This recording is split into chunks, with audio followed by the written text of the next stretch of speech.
The force greatest eternal God के पिछले episode में हमने देखा टियानमिंग एंड वीक जियो की फाइट स्टार्ट हो जाती है। अब वो दोनों एक दूसरे को पंचेस मारते हैं। अब पूरे अरीना में धुआं ही धुआं हो जाता है।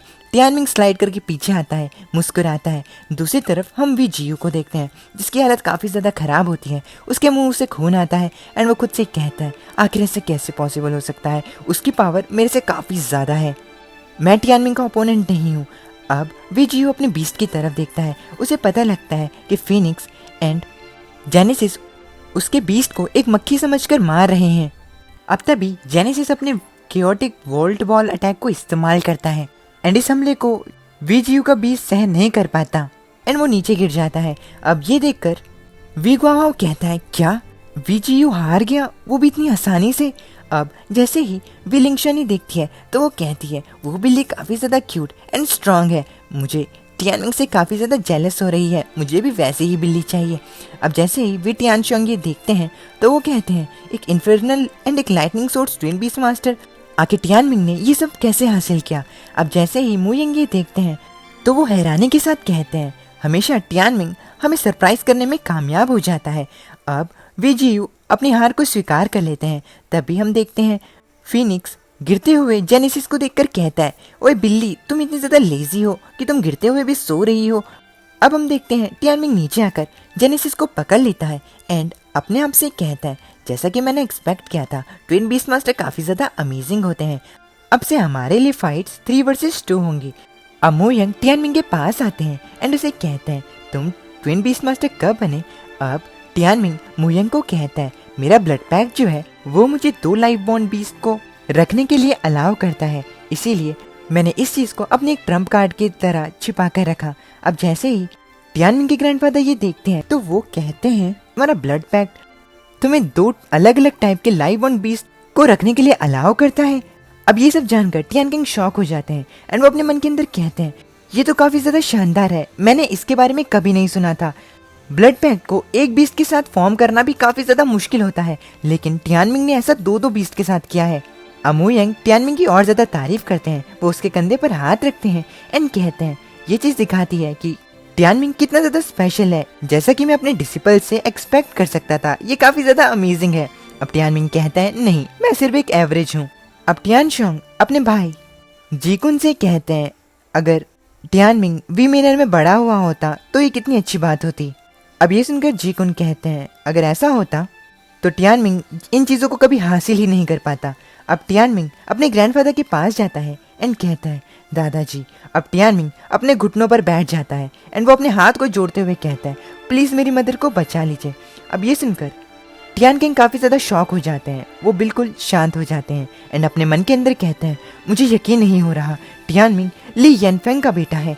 अब आखिर में टियानकिंग को भी हार माननी पड़ती है एंड वो कहते हैं ठीक है, वी जिंग को हाई क्लाउड चेंबर में लेकर आ जाओ, मैं अब से 15 दिनों के लिए सेक्लूशन में होऊंगा, इसीलिए तब तक किसी को भी हाई क्लाउड चेंबर में जाने की इजाज़त नहीं है। अब ये शब्द सुनकर टियानमिंग रोने लगता है। टियानमिंग काफ़ी ज़्यादा खुश होता है, वो खुद से कहता है अब आखिरकार मेरी मदर बच सकती हैं। अब फिनिक्स भी रोने लगता है एंड कहता है भाई अब मम्मी बच जाएंगी। सच में इससे ज़्यादा खुशी की बात और कुछ नहीं हो सकती। अब टियानमिंग ज़ोर ज़ोर से हंसने लगता है एंड खुशी मनाता है। अब दूसरी ओर जैसे ही फिनिक्स देखता है कि जेनेसिस सो रहा है तो उसके पास जाकर उसे चांटा मारता है एंड कहता है कि सोना बंद करो। अमुयंग भी टियानमिंग की सफलता को देखकर कहते हैं तुमने बहुत अच्छा काम किया है टियानमिंग।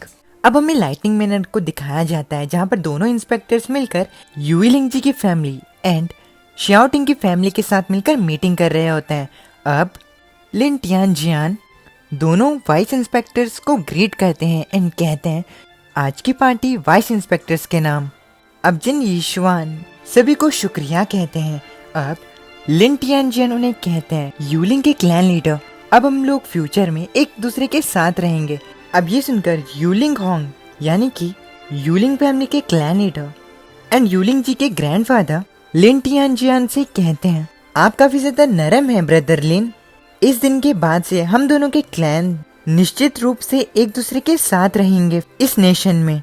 जब हम दोनों के क्लैन के यूथ एक दूसरे के साथ शादी कर लेंगे तो जब वो दोनों हेवंस एलिसियम एक साथ जाएंगे तो वो दोनों एक साथ कल्टीवेट करने के लिए परफेक्ट होंगे।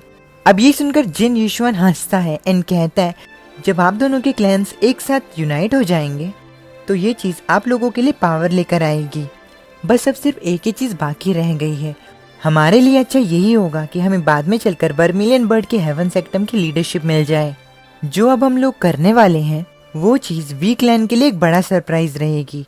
यहाँ तक कि टियान किंग भी हैरान हो जाएगा। अब लिन टियानजियान कहते हैं काफ़ी समय से हेवन सेक्टम वी क्लैन के हाथों में है। अब उनके लिए समय आ चुका है कि वो हेवन सेक्टम की लीडरशिप दूसरों को भी दे। यूलिंग क्लैन ने काफ़ी ज़्यादा यंग जीनियसेस को पिछले कुछ सालों में देखा है। न केवल आपके पास मिराक्युलस लेडी लॉन्ग हैं बल्कि आपके पास यूलिंग जैसे डिसिपल्स भी हैं जिनके पास हेवन एलिसियम में एंटर करने की क्वालिफिकेशंस हैं। इस तरह के क्लैन को ही हेवन सेक्टम एंड इंस्टीट्यूट को कंट्रोल करना चाहिए, वो ही इसके काबिल हैं। अब तभी सॉन्ग यीशुई कहती है हेवन सेक्टम की लीडरशिप को चेंज करना तो एक नॉर्मल प्रोसीजर है। हेवन एलिसियम के मुताबिक जो क्लैन हेवन सेक्टम एंड इंस्टीट्यूट को काफ़ी समय से कंट्रोल करता आ रहा है उसे एलिसियम के द्वारा उस कॉन्टेस्ट में पार्टिसिपेट करना होगा ताकि ये पता चल सके कि उनसे ज़्यादा स्ट्रॉन्ग क्लैन्स हैं या नहीं। इस कॉन्टेस्ट से ये पता चलता है कि जो उनकी न्यू जनरेशन है वो कहीं पीछे तो नहीं छूट रही। अब यूलिंग शियाओ कहते हैं वाइस इंस्पेक्टर क्या मेरी बेटी जो है वो उस दिन बैटल को देखने के लिए आएगी। अब ये सुनकर जिन यीशुआन गुस्से में आ जाता है एंड कहता है ब्रदर यूलिंग मैंने आपको पहले ही कहा था कि भले ही आप लेडी लॉन्ग के फादर हो लेकिन तब भी आपको उन्हें प्रॉपरली सम्मान के साथ बुलाना होगा। अब जिन यीशुआन को गुस्से में आधा देखकर यूलिंग शियाओ उनसे माफ़ी मांगते हैं। अब सॉन्ग यीशुई कहती है सच कहूँ तो लेडी लॉन्ग ने वो सब कुछ किया जो कि उनके हाथ में था। उन्होंने अपनी फैमिली के लिए सब चीज़ें की हैं। जब वो छोटी थी तब उन्होंने अपनी फैमिली को छोड़ दिया लेकिन फैमिली को छोड़ने के बाद भी उनका क्लैन उनके मन के अंदर ही था। उन्होंने हमें आपके लिए एक ऐसी जगह को अरेंज करने के लिए कहा जहाँ पर आप रुक सकें। ऐसा उन्होंने इसीलिए करवाया ताकि आप लोगों को कोई तकलीफ ना हो एंड यूलिंग जी भी एलिसियम में एंटर कर सकें। लेकिन आखिर में रूल्स हैं, आपको उन्हें एक्सेप्ट करना होगा। वैसे भी काफ़ी समय हो चुका है, आपने लेडी लॉन्ग को नहीं देखा। अब लेडी लॉन्ग का नाम सुनकर शाउटिंग धीरे से कहता है लेडी लॉन्ग। अब यूलिंग जी शाउटिंग को बताती है वो मेरी छोटी बहन है, उसका नाम यूलिंग लॉन्ग है। वो एक कॉन्क्यूबाइन की बेटी थी इसीलिए बचपन में उसे अच्छी तरीके से ट्रीट नहीं किया जाता था। मेरी फादर की असावधानी की वजह से उसकी मदर को ड्वानमू क्लैन ने मार दिया और ये सब तब हुआ जब काफ़ी ज़्यादा खतरनाक क्लैन वॉर्स चल रही थी। जब वो 8 साल की थी तब वो गायब हो गई।